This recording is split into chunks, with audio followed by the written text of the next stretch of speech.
G'day and welcome to Off Grid Earth. Today we're in the Byron Bay hinterland in the beautiful Bangalow area, and we're in an absolutely wonderful property. Colin and Larie's property, and this house is an off-grid, Colin, but we're building a new off-grid system further down the way, run 6 cabins in a house. Well, thanks for having us. Yeah. He's got a battery, Tesla battery here, yep. So you have got a little bit of battery going on up here. We have, and we've got quite a big solar array as well, so we don't use much grid power. Yeah, yeah. And the property is quite large, it's 100 acres, isn't it? Yep.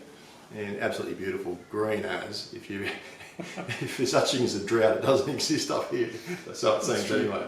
It certainly doesn't this year. This time last year, it might have been a different proposition. Yeah, absolutely.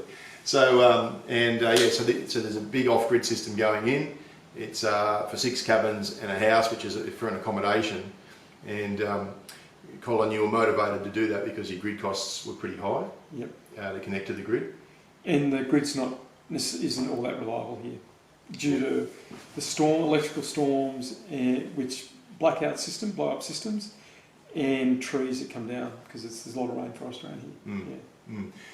The process that you went through, relatively easy. You had to do a profile for each of the cabins. Yep. And for the house. It was actually really simple. In fact, I think we probably did it between me and you. We probably did it in 1 hour. Yeah, it was pretty quick. Because once you do one, you're just multiplying it by 6. Yeah. Yeah. And you had a really thorough process to the point that I thought you were being ridiculous. But it nailed every electrical, in the sense it was good because it nailed every electrical appliance that was in those cabins that you don't think of. Yeah. Yeah. Like kettles and hair dryers and all that sort of stuff. And they all add up. And they all add up, yeah, collectively they add up. And if everyone turns them on at once and you're not built for peak power, it's a bit of a disaster because you don't have that connectivity to the grid, so it doesn't work properly. That's the most critical thing, is making sure you engineer it so that it works properly. Absolutely. So you guys, this is sort of your holiday home or your retirement home. You live in Sydney. Yeah. And you come up here quite often, and more often now, is that the case? That's right, yeah. And these cabins are effectively going to be sort of investment for the purpose of maybe income into retirement? Yeah, it's an income stream, and it has other reasons as well, but there will be a bit of an income stream there as well. So Colin, you're building 6 cabins, standalone cabins. What sort of a market are you chasing here for these? There's a few different bits. So some of it will be for some. We sort of operate a refuge in town, so some of it will be for sort of homeless women and children. Very good. But some of them we will be just renting them out, and some of them might be more permanent, but some of them will just be some short stay. Yeah, no, it's actually the whole development is a tourist approved tourist development, so it's not like so it's got all the regulations that come with that. So it's got quite a big fire system that has to come with it. It's got a big water. Because everything's off grid, so the power's off grid, the water's off grid, the sewage system's off grid. So I've got our own quite a big sewage system we're building here, and a huge big water storage space for rainwater. So we're going to store it all. So we'll end up having close to, in total, about 160,000 litres of water storage for use, and then another 60,000 litres for firefighting, even though this area's never had a fire in its existence because it's rainforest. It's very green. We've got to have a big firefighting system. We've got a big drainage system we've got to put in. And so you've got 160 odd thousand litres of water over there, over on the shed, and that is the supply over here. So you've only got 8,000 litre tanks on each cabin, and then another storage. So that those tanks there, the big ones at the shed, they get pumped to the header tank, which then top up the smaller tanks on the house if these little cabins, if these aren't getting sufficient rainfall. Then you've got a reed bed wastewater system. Yeah, 3 each pair of cabins. So each one of 2 has its own septic system, which uses a reed bed system and then goes underground. So it's really environmentally friendly, and it uses virtually minimal power at all. Because it's a gravity-fed system, which then just has a pump to pump it through an underground channel. So the reeds are taking all the phosphorus out of it, and then it just goes through these layers, and it just feeds out into the soil once it's been. Yeah, so it's good for the soil, and it'll slowly just feed into these paddocks eventually as well. So it's actually really good. Really good. So you got your water sort of decentralised. Your waste system isn't really using much power. You're using solar hot water on each of the cabins. There will be some gas in the cabins for, say, barbecues and things like that, and but they're really well insulated. So all the walls, internal walls are all insulated with wool, and then we're also insulating underneath through the floors, through all the floors to keep the in the winter months. In summer, we always get, because we're so close to the ocean, we always get a cooling breeze in the afternoon. Yeah, it's a beautiful breeze. So we've got louvers at the back. We've got to flow through each one of these things has a louvered panel which opens up, so air will flow straight through. We've got that in our house just up here, and the house cools down literally within 5 minutes. Yeah, it's great. And so it's architecturally designed and everything. I've seen the finishes in your other buildings, and the finishes in this are going to be equivalent. Yeah, it'll be exactly the same. Yeah, it's really, really good. So there's certainly there's been some attention to sustainability features. I'm sure it'll be something that people are really interested when they're here. You know, the fact that the power will be. It'll probably be the only in the Byron Shire. Pretty much the only tourist accommodation which is completely, totally off grid. Everything's off. Nothing's connected to the system. Yeah, it's great. I think it's going to go really, really well. I mean, it's the beginning. You were blazing a trail. Yeah. Really. So done an excellent job. So how long before this building? This will be finished by Christmas. This will be finished in another 3 months. This is the first one, 3 months, and then the rest of the build takes progressively maybe another year. Yeah, and the reason why it sort of looks a bit semi-finished is we're doing all the outside work while we can, because when it rains, they can then come do the inside stuff. Yep. Because when it rains here, we're so close to the coast, it tends to be torrential and it's windy and it's not safe. Yep. So they'll do all the inside stuff when it's raining, so they're trying maximising these outside, getting the roof on them ready to go. Excellent. Well, it's going to be really good to come back and have a squeeze once it's all finished, but it's coming along very nicely, and it's a really fantastic project. So Cole, you decided to go off grid. There's a road right here and there's power right there. Yep. Why off grid? There's a couple of reasons. One is the power in here in rural areas is quite often it's unreliable because we get big storms here and trees. It's quite a lot of forest, so trees go down. And secondly, because we're on a rural property, we would have had to put in private poles and a transformer. Yeah. And so the payback period is quite quick in terms of, it means I've got no power bills for 25 years.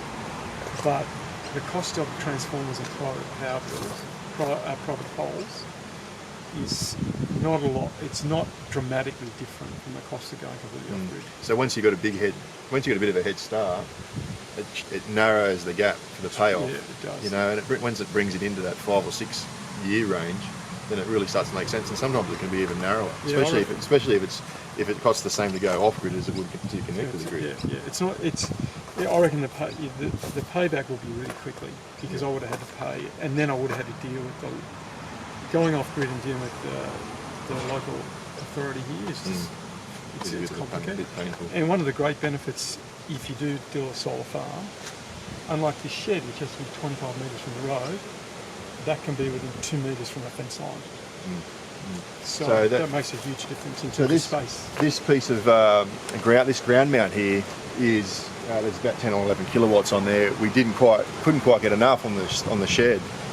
So this was the perfect spot. You know, it's just tucked in there now. Colin's done a great job with landscaping it all. You got the shrubs, you got to have banksias and proteas and everything here along the side. So it's all going to be sort of hidden away, and it's still not being have any obstruction to the solar irradiance. So it's going to work out really quite nicely.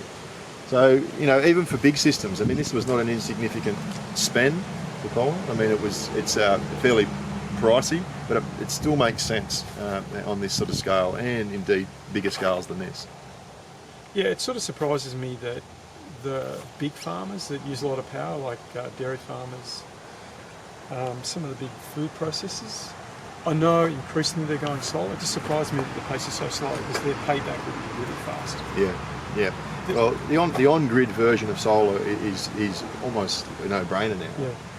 But the transition into off-grid has taken longer. But now that the technology is catching up, we really can do scale off-grid in a way that couldn't be done before. And obviously, we're at that changeover too. I mean, there's a large steel gel battery bank in there, and that's they're amazing, tried and proven system. But we're in that transition now to where lithium comes in and has a different type of footprint, especially in terms of how many batteries are needed. You can fit them into smaller spaces, ventilation, discharge levels, charge levels, all this sort of stuff. So I think it'll change now. Yeah, it's just the economics of the gel stuff is overwhelming. Colin, have I got to pay special entry to get into here? Or? No. I think it's your design actually. Now this is very special room. So this off-grid system is about 32 kilowatts of solar running into 3 Fronius 8 inverters. So there's about 24.6 kilowatts of actual output. Of course, the solar's oversized. The 2 Fronius inverters are running the solar on the shed, which we're standing inside that shed. Some that's flat on the shed, some is on tilts, and the other Fronius is running about 10 kilowatts on the ground mounts. But the SP Pro 1202, which is 20 kilowatts of continuous capacity, 30 kilowatts half-hour rating. How come you need such a chunky system, Colin? Because we wanted to over-engineer it so nothing ever goes wrong. But it's also running a house and 6 cabins at the same time. That's right. So a house and 6 cabins, potential large peak loads, and reasonable day-to-day load, especially if you've got them occupied. But there is a bit of over-engineering in it. That's the way Colin likes to do things, and as we have a bit of a look around today, you'll be able to see that everything's very high quality, done very well. So this is a significant battery bank. Because it's a 120 volt system, we've got 62,070 amp hour batteries here, generating 248 kilowatt hours of storage. So this ain't no baby of an off-grid system. There's plenty of warmth here, and we've also got the Himmer Windsor 30 kVA generator at the back to obviously as a supplementary support, especially for peak load issues. If the cabins are occupied, poor weather, maybe midwinter, low light, you may be in a situation where that generator is needed for support. Most of the time, you're not going to be needing the generator for support. Got the little readout here. This system's only produced so far a bit over 2 megawatts, and it's been in 6 months? 6 months, yeah. And it isn't really being used. It's only being used by the builders, and the house, the old house, has also been connected up. So it's a relatively small load compared to what it will be in the future. But if you want to benchmark a battery room or equipment room for an off-grid system, this is really where it's at. This is a fine job, and congrats to Colin for doing such a great job. It's really great. Because we had good advice. That's the main reason why. Because we want it to be reliable, because it has to be reliable. Because we're in a rural area, if we don't have power, it's a rather traumatic event. So that's the reason why it's built to a really high spec. So Colin, we're standing outside your battery shed, and this is more like a battery mansion, mate. What's the go with it? What's the go with these steps up here? Well, because we had to build this battery shed, we just thought we may as well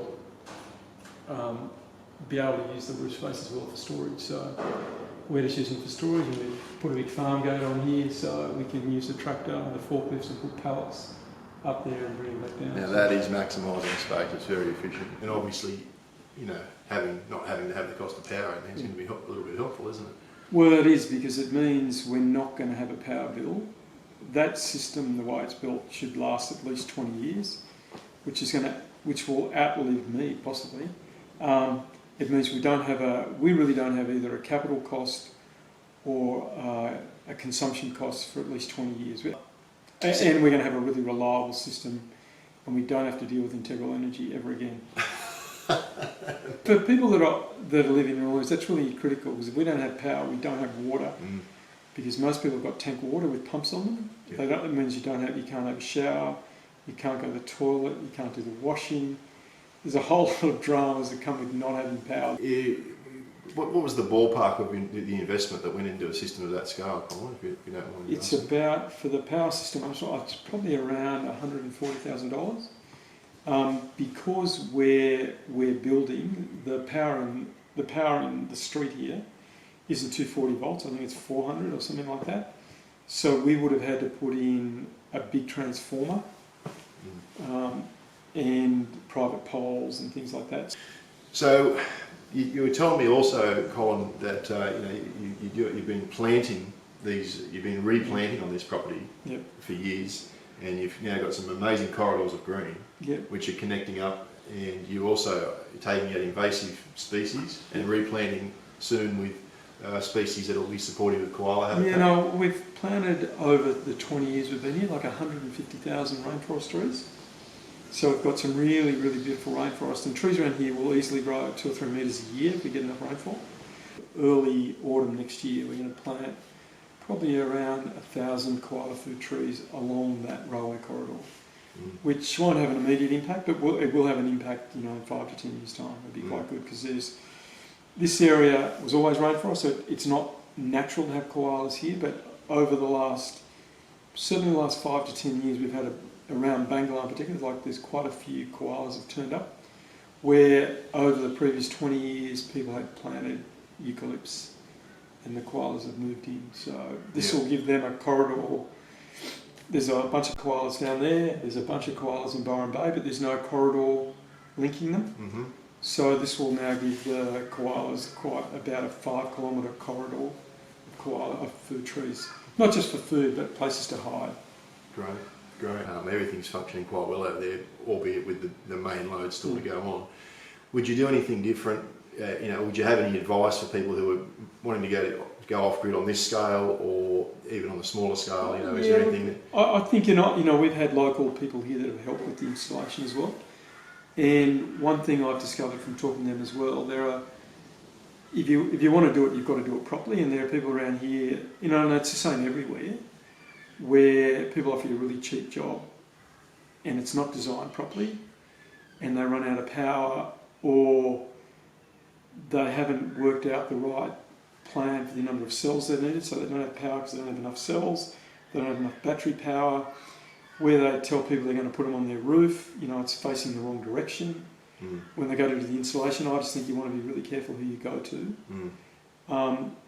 Because, I definitely wouldn't chase the cheapest price. It's always usually a bad. But in the solar industry, from what I gather from people around here that have worked here, there are so many people who have ended up with really bad installations from door-to-door salesmen selling them solar that don't know what they're doing. It's really critical, because the design of the system is equally as important as the quality of the equipment you put in there. From the get-go, it's got to be done right. So we built our system, had it up and operating before we started building our cabins, believe it or not. So it's sitting there in idle mode basically for 12 months, mainly because we wanted to put the power all the way through the site before we did it, and make sure it all worked, rather than find ourselves with a system after the event that doesn't work properly, and we can't, and the place isn't going to work. Good little testing phase, and it's not a bad idea for people to have a little bit of lead time. There's a house there, an existing, the old original farmhouse, which is in really good condition. And we converted that over a couple of months ago and ran it there for a couple of months. And just recently we actually disconnected the power. Take the meter back, take the pole, and take your pole with you.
hang out up here for the night and enjoy the wonderful views out across Byron Bay.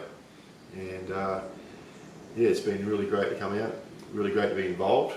No, you must be pretty happy to see it. If you've designed it like 2 years ago, it must be quite exciting to actually come out and see it operating. It must be a bit, to see it built and operating. It's actually must be a bit of a thrill, right? That's your baby, so. It's your baby. It's definitely your baby. But no, it's great to see it all in action, and great to see such a good install. Really has turned out beautifully, and I'm really looking forward to seeing your cabins come up and running too. Yeah, no, so am I. I hope they don't run out of power. No, they're not going to. They're not going to. No, it's definitely over-engineered. We've got excess to make sure that wouldn't happen. Oh, thanks for having us, Cole. Yeah. No worries. Appreciate Thank you. it. So, thanks for coming. See you. Over and out Yeah. from Off Grid Earth.